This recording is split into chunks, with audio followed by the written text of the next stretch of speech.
தமிழர்களின் அடையாளமாக அனைத்து தரப்பு மக்களாலும் சிறப்பாக கொண்டாடப்பட்டு வரும் பெருமைமிகு ஒரு பண்டிகை பொங்கல் திருநாளாகும். மனித குலத்திற்கே அடித்தளமாய் விளங்கி உணவளித்து வரும் விவசாய பெருங்குடி மக்களுக்கு நன்றி செலுத்தும் ஒரு நாளாகவும் தமிழர்களாகிய அனைவராலும் கொண்டாடப்பட்டு வருகிறது. இந்த தமிழர் திருநாளாம் பொங்கல் பண்டிகையை சிறப்பாக கொண்டாடிட பொங்கல் பரிசாக ரூபாய் 1000 ரொக்கமாக வழங்கப்படும் என்று தமிழ்நாடு அரசு வட்டாரங்கள் தெரிவிக்கின்றன. எல்லா ரேஷன் அட்டைதாரர்களுக்கும் வழங்கப்படும் என்றும் தகவல் வெளியாகி உள்ளது. இந்த நன்னாளை முன்னிட்டு 1 கிலோ பச்சரிசி 1 கிலோ சர்க்கரை மற்றும் ஒரு முழு கரும்பு ஆகியவை பொங்கல் பரிசு தொகுப்பாக வழங்கப்படும் என்று தகவல் வெளியாகி உள்ளது. போன முறை வெல்லம் வழங்கப்படவில்லை. அதேபோல் இந்த முறையும் வழங்கப்படாது. அதற்கு பதிலாக 1000 பைசா பணம் வழங்கப்படும்.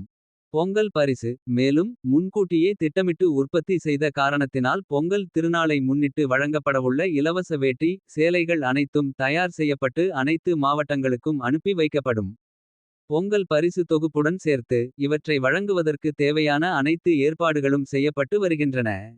இந்நிலையில் பொங்கல் திருநாளை சிறப்பாக மக்கள் கொண்டாடிட ஒன்றிய. மாநில அரசு ஊழியர்கள் வருமான வரி செலுத்துவோர் பொதுத்துறை நிறுவனங்களில் பணிபுரிவோர். சர்க்கரை அட்டைதாரர்கள் பொருளில்லா அட்டைதாரர்கள் தவிர்த்து ஏனைய குடும்ப அட்டைதாரர்கள் அனைவருக்கும் ரூபாய் பொங்கல் பரிசாக நியாயவிலை கடைகளில் பொங்கல் திருநாளுக்கு வழங்கப்படும் என்று தமிழக அரசு வட்டாரங்கள் தெரிவித்துள்ளன. மேலும் பொங்கல் திருநாளை முன்னிட்டு ஒவ்வொரு மாதமும் 15ஆம் தேதி வழங்கப்பட்டு வரும் கலைஞர் மகளிர் உரிமை தொகையினை. இந்த மாதம் பொங்கல் திருநாளுக்கு முன்னதாக அதாவது மாத தொடக்கத்திலேயே பெரும்பாலும் வரவு வைக்கப்படும் அல்லது 10ஆம் தேதிக்கு முன்னதாகவே வரவு வைக்கப்படும் என்று தகவல் வெளியாகி உள்ளது. இந்த முறையும் மஞ்சள் பையில் பொங்கல் பரிசு வழங்கப்படும். கடந்த 2022ஆம் வருடம் மொத்தம் 21 பொருட்கள் அடங்கிய பரிசு பொருட்கள் வழங்கப்பட்டது. 2023 வருடம் இதையடுத்து பரிசு பொருட்களில் மாற்றம் செய்யப்பட்டது. பச்சரிசி சர்க்கரை கரும்பு உள்ளிட்ட பரிசு பொருட்கள் கடந்த வருடம் வழங்கப்பட்டது. அதோடு வழங்கப்படாத மற்ற பொருட்களுக்காக ரூபாய் பணம் வழங்கப்பட்டது. இந்த வருடம் கரும்பு வழங்கப்படும் ஆனால் வெல்லம் இருக்காது.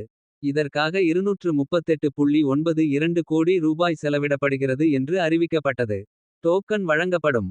அதில் நேரம் தேதி இருக்கும். அந்த நாளில் மட்டும் சென்று பரிசு பொருட்களை வாங்கிக் கொள்ளலாம்.